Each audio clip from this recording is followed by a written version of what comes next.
Assalamu alaikum and Ramadan Mubarak. My name is Zeva Shabazz and I serve as the Research and Advocacy Coordinator at the Council on American Islamic Relations. We want to thank you all for tuning in to today's episode of CAIR on Air. We hope you're all having a blessed Ramadan and that you're all gaining the benefits of this blessed time of fasting, prayer, charity, and reflection, inshallah. We've got a very interesting show for you today that we hope will draw your attention to a very serious issue that our community is facing. As we know, India's Modi's government and the far-right Hindutva ideology it promotes pose a serious threat to Indian Muslims. But the problem of Hindutva extremism isn't limited to India. And so to help us unpack what is unfolding, I'm joined by Kashmiri journalist Raqib Naik, who is currently based in the United States. His writing covers politics, conflict, human rights, minorities, Hindu nationalism, refugees, and climate change, and his work has appeared on Al Jazeera, Stories Asia, The Wire, Caravan Magazine, and TRT World. Raqib, thank you for joining CAIR on Air. Thank you for having me, Josefa. Not a problem. And so maybe we'll just dive right in by first kind of, asking, how are you? You've had a tough couple of past few weeks. So, we want to check in and see overall, how are you doing? In fact, it's not just tough. Last few weeks, it's Yeah. been almost 2 years now that I've been, Yeah. targeted by the Hindu right wing for all the Mhm. work that I'm doing. Yeah. It's been extremely tough and challenging with all the harassment, intimidation, and targeting by the Hindu right wing for my reporting on Hindu nationalism in the United States. Right. And with this toxic and dangerous use of social media and this online hate and virtual mob organizing is now a new tool that is increasingly being used to target journalists in order to silence them from reporting stories that endanger the powerful interests. So, by targeting me on social media, running these smear campaigns, making false allegations, Yeah. the intention is to kind of stop me from reporting on them and force me into self censorship, and at the same time, put me and my family in grave physical danger as well. Mhm. And could you tell us, so for those who may not know, can you tell us a little bit about your background, the work that you do, the kind of writing you do, the topics you cover? I think that'd be helpful for our audience. Yeah, sure. I have been doing journalism for past more than 8 years. I was initially based in Kashmir. I reported on human rights and conflict in there, and then I also reported on minorities, Muslims and Dalits in India. And for a brief time, I was in China as well, where I reported from Beijing, and then went back to India, did a lot of reporting. And then in 2019, 2020, I moved to the US. And since then, I'm working in the US, reporting on the South Asian diaspora. And my focus is Hindu nationalism. Mhm. And so we want to just transition now into the main subject of today. So, in the past couple of weeks, well, as you mentioned, past 2 years, you've been facing this sort of harassment, but just in the past week or so, past 2 weeks or so, you've been subjected to harassment by far right pro Hindutva extremists. You've also been targeted by one of the board members of the Hindu American Foundation. So, can you walk us through kind of how this unfolded? How it has affected you and your work, and like you said, unfortunately, your family as well. Yeah, so this recent hate and harassment that was sent to my way, started after the release of the Kashmir Files movie in India and globally.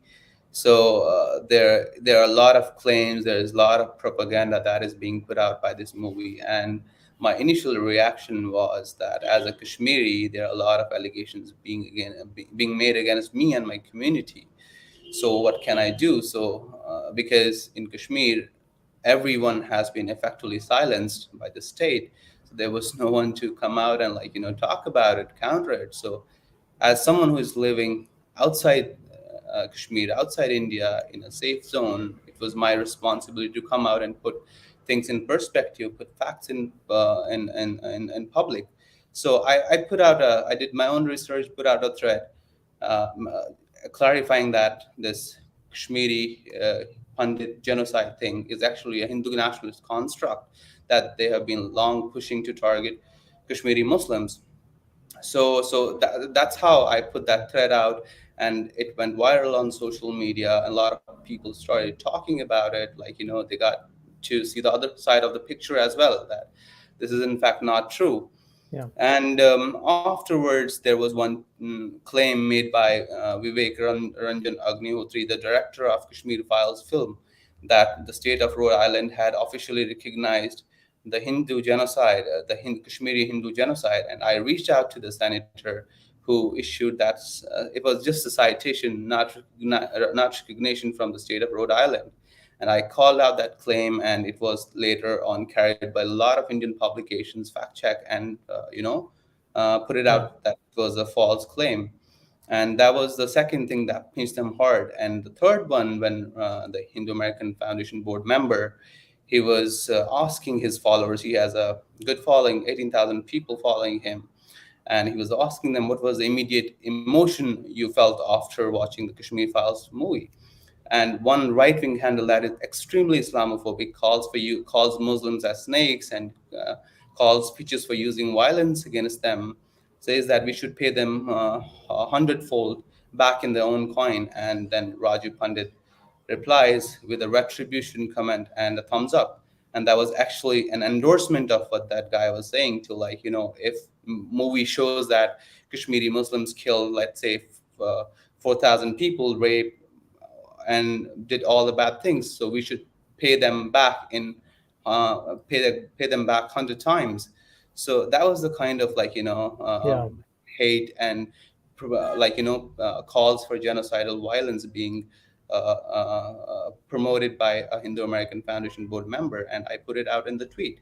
Yeah. And after that, oh my goodness, it was just a barrage of hate, threats.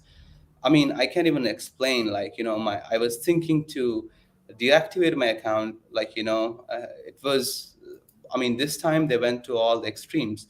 They activated. They have a good, like, network, good ID cell network in India, Hindu ID right wing cell, that they most of the times they, like, activated to kind of, like, suppress any negative coverage of them. So this time they did the same thing, and my account was being reported left and right. In fact, Twitter literally locked my account for 12 hours, but then it was like, Yeah. restored after I, took the issue with Twitter support. But yeah, so this is what they do. But the immediate after effect of putting my first tweet out on Kashmiri Hindu genocide was a call from JNK police, Jammu and Kashmir police, to my family, asking about a lot of questions about me. And when I was coming back, and then when the second tweet went out, when I put the second tweet about that false claim, then again there was all the threats made against me. I mean, I can't even explain. There were calls for violence against my family, calls on the Indian government to take action against me, Yeah. to kick me out of the country. Of course, not kick me out, but bring him in and put him in the jail. And calls for using sexual violence against my mother, my sisters. So, I mean, this was a very traumatic and mentally excruciating experience that no one should ever go, and especially just because they write about something that other side doesn't like. So that's very unfortunate. But it was, as I said, it was very traumatic Mm. and mentally excruciating. Yeah. And we're really sorry to hear that. And, no one should have to go through that just for their investigative, journalism work, or for and no reason at all. Um, and so I just want to pick up on your point about the Hindu right. And so you did some reporting for Al Jazeera on how Hindutva right-wing groups in the United States received COVID relief funds. So could you walk us through maybe one or two of the findings that you found, and some of the significance in place? Yeah, so it was last year when I did a piece on how Hindu right-wing groups in the U.S. Received nearly $1 million in COVID relief fund. There were 5 organizations that received funding, out of which some are just the sister organization of RSS in the United States. Mhm. And that includes Seva International, Ekal Vidyalaya, Vishwa Hindu Parishad of America, which is the sister organization of Vishwa Hindu Parishad in India, which was declared by CIA fact book as a militant religious group in 2018. And Mhm. then there was Infinity Foundation, and then, of course, the Hindu American Foundation as well. Yeah. So all these groups received nearly $1 million. It was a normal beat story, Al Jazeera published it. And afterwards, again, there was a barrage of hate and, and whatnot. But then Hindu American Foundation went ahead, sent us the legal notices, sent me, Al Jazeera, and other activists, and a Rutgers professor, Dr. Adri Trashki, legal notice, to take down their tweet or whatever press releases they had issued, and asking me and Al Jazeera to take down the story. Yeah. But we didn't. We stood by what we had reported because it's all factual. There was nothing wrong in it. Yeah. Eventually, they moved ahead and filed a lawsuit in DC court, a federal court in DC, claiming defamation and all. The lawsuit is currently going on in the court, Mm. but I'm very hopeful. The story is based on facts, 100%. Yeah. So yeah. So, but to add to it, Yeah. see, these Hindu right-wing groups, like Yeah. ones that have been see, what bothers them is the fact that for the first time, all these groups, due to that single report, because that single report led to a lot of coverage, like a lot of journalists got interested into it. Not many journalists knew that there were these groups, the sister organization of RSS operating in the US, right? Like Seva, Ekal, and VHPA. But that story put them in the limelight. And these groups have long been working in the US without any public scrutiny by mischievously using the liberal discourse. And you would see them rallying in support of Democrats while actually promoting the hateful ideology of Hindutva or Hindu nationalism, and Yeah. supporting the policy decisions of a fascist and Islamophobic regime in India that is actively discriminating, dehumanizing, and promoting genocidal violence against religious minorities, especially Muslims and Christians.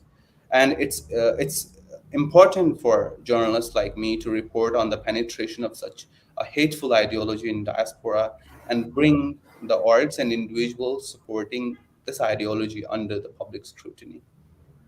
Absolutely, absolutely. And given that your last point that you just said, and all that we know, why do you think, in your opinion, that a lot of the pro-Hindutva advocacy organizations in the United States have such a hard time seeing, India's collapse of democracy, like you said, the persecution of religious minorities, and Modi's government, their human rights violations and abuses, as documented widely by prominent human rights groups like Human Rights Watch, Amnesty International, even I think Indian advocacy organizations based in in the country themselves.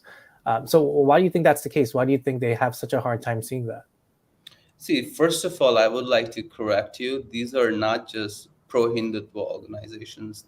They're not just sympathetic to the cause. In fact, they are sister organizations and affiliates of Rashtriya Swayamsevak Sangh, the RSS, the paramilitary org that is the fountainhead of ideology in Hindutva ideology in India. Yeah. And BJP is the political wing of the RSS. So when the international community criticizes PM Modi and BJP for its egregious human rights and religious freedom violations, it's quite natural to see these orgs coming out in defense, because that is the primary reason why these organizations exist in the US, to defend the ideology of Hindutva and to influence the power corridors and push for a favorable US foreign policy towards India. So ideologically, these orgs are the very same as you would find them in India, but in US, you would see them following a different modus operandi. The content, the messaging is the same, but the package is different. Yeah. Right. And I want to talk about the recently in the past few weeks, there's been a lot of discussion about the new film Kashmir Files, and you touched on this in the beginning. So could you talk about why that movie has attracted so much international attention, And there's also been pieces out, there was one by Rana Ayub, there was another Times article, there's another Middle East Eye article that came out and kind of highlighted the anti-Muslim tropes in the film. So can you talk about, two things? One, why it has attracted so much international attention, and then, if you can cover some of the, Islamophobic tropes that we, know about today in the film. Yeah. So I think the Kashmir File film has been solely made to reinforce the myth promoted by RSS and its cronies that it's in Hindi, Hindu khatre mein hai. And that means Hindus are in danger in India. Like 80% majority is in danger just because there are 14% Muslims living in there. So this has been solely made to reinforce that myth. And they, by putting this film out in public, they want to organize Hindus in a block Yeah. and take on the so-called Muslim threat within the country with whatever necessary means it requires, which includes genocidal violence as well. In this Islamophobic movie, that is what I call, Kashmiri Muslims are shown as bloodlust murderers, rapists, and whatnot, while completely ignoring the fact that Kashmiri Muslims are the one who have actually faced genocidal violence with 50,000 dead, 8 to 10,000 unforcibly disappeared, 1,500 half widows, and hundreds of thousands of people injured over the last more than 3 decades. Even my family also suffered. Like, we have seen violence, like it's been personal Yeah. from all the sides. It's not just like, in conflict zone, when you're in a conflict, you suffer from all the sides. And this film actually has been explicitly made to vilify Muslims in general and Kashmiri Muslims in particular. Mm-hmm. And the hate that is being sowed by this film could potentially result in targeted violence against Kashmiris living across the country. Mm-hmm. Right now, my Kashmiri friends who are living in different parts of India are in fear. They have restricted their movement outside. They don't go out because this environment has been created that these people, every Kashmiri was responsible for what happened with Pandits. Yeah. And it also kind of serves to discourage empathy. And let me explain it. So this movie has been publicly made available. Like, there are tax breaks being given to this movie. Yeah. Employees are being given half day off to go and watch this movie. So in fact, this movie is being pushed by the BJP and RSS to kind of like, to make sure that it is seen in every Hindu living room across the country. Mm. And the intention is to discourage empathy for Muslims in general and Kashmiri Muslims in particular, and to make this already vulnerable population even more vulnerable to hate, discrimination, dehumanization, and violence from both the public and the state. Yeah. And thank you for answering that, because I was going to ask you about how, the BJP is promoting this movie. And like you said, the tax breaks and letting, government officials watch the movie. Like you said about the, this kind of sort of threat about a Hindu genocide. It reminds me a lot about the Great Replacement theory and this scare of a, white genocide here in the United States and in Europe.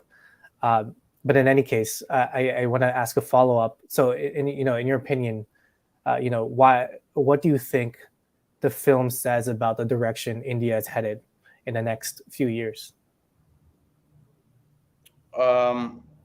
See, the film is going to have a very drastic impact on the Indian society, both in short and long term. And again, this is just not a simple film, but a propaganda movie that is Yeah. being used, and in future it will be used with full force to radicalize Hindus.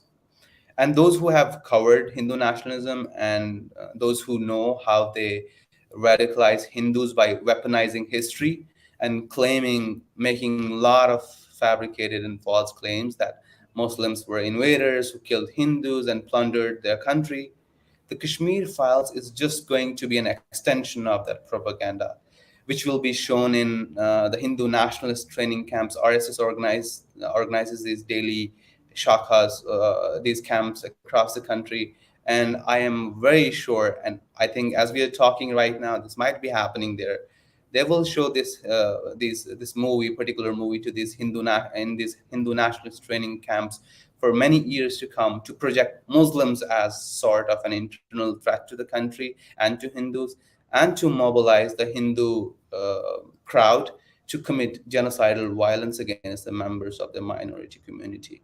And I mean, I have seen many videos of Hindu extremists giving Mm. calls for violence against Muslims outside the movie theaters after watching the film. Right. And this is exactly what the director and those people who are behind this film wanted. Yeah. And the Even in movie the has, movie theaters. yes, Yeah. yes, in the movie theaters. As soon as they watch the movie, they come out shouting slogans against Muslims, calling for, like, shoot the traitors, like, we have to, it's a genocidal call. And there were also calls for sexual violence against Muslim women. And of course, like, there's the communities in India are like, extremely polarized right now, but this movie will further polarize the communities, and create a genocidal sentiment. There is need for retaliatory violence, and use this narrative to effectively normalize the violent actions of state and non-state actors against the Muslims. Yeah. And this is just we want to close off with this last question, Raqib, is how spoke about the work of journalists. So can you maybe talk about how can journalists really cope with a lot of the intimidation uh, tactics that are being used on social media? And this doesn't necessarily have to be folks who are reporting on India, but other places as well, like on Palestine as well, right? So what is your advice there, and how can journalists really cope with that? Um, I mean, it depends on the kind of harassment and targeting journalists are facing.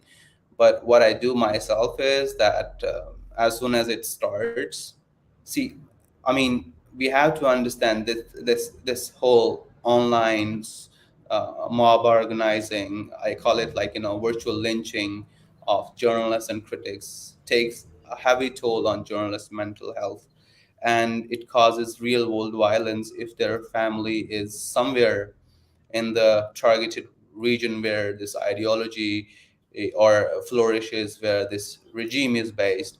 So it's very tricky and very risky. But for myself, what I do is I just kind of like, shut down my account for days altogether, to kind of, like, not look at the harassment and threatening Islamophobic emails and threats I'm getting in my inbox on social media, or emails. And I don't respond to these trolls, like you might have seen on my social media as well. These folks from Hindu American Foundation, they tag me and make a lot of accusations.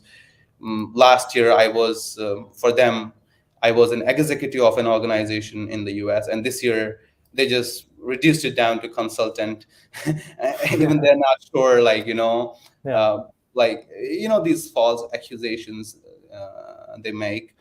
So and they kind of, like, whenever they target me, they tag my handle, so that, like, they deliberately do that, so that all the hate goes into my inbox. So what I do is I just don't respond to them at all, because that's what they're looking for. They want us to engage with them, but uh, I don't think they are worth engaging, because they are already in a different zone, like, that is too radical.